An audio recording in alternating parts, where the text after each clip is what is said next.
There is a new right coming on stream, the right to disconnect. What's that all about?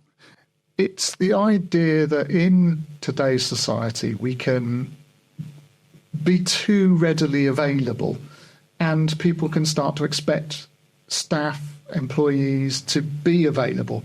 And let's face it, we've all got emails to our phone. We've all got mobile phones. We've all got WhatsApp and other messaging services are available, but not as good. Not going to comment. And it's the idea that actually you're employed to work between certain periods. Yeah. And when you're not working, you should have the right to unplug. And it's really following on from what other places have already started to do. I think France may have brought it in. Ireland have certainly brought in a code about it. Australia have brought a code about it. And it's the idea that people aren't on tap 24/7. They're not supposed to be working all the time. They can't be expected to be working all the time.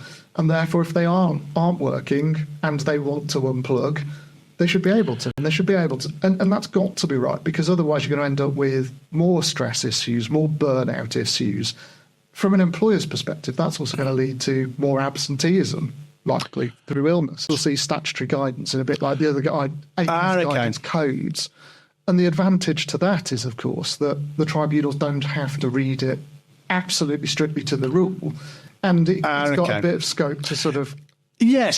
And probably, I mean, under the existing law around unfair dismissal, constructive dismissal, an employee who is constantly being bombarded with messages into the evening about work-related matters, even as it stands, could say, well, hang on, you're in breach of my duty of trust and confidence, and therefore that constitutes a situation where I'm constructively dismissed. Potentially. You could even have a breach of the actual terms of the contract. 'Cause if the contract just says you work 9 till 5 and doesn't say, and you'll work other hours reasonably required, well, if you're contacting them and forcing them to work in 6, 7, 8, 9, 10 o'clock at night, well, actually, you might have a breach there.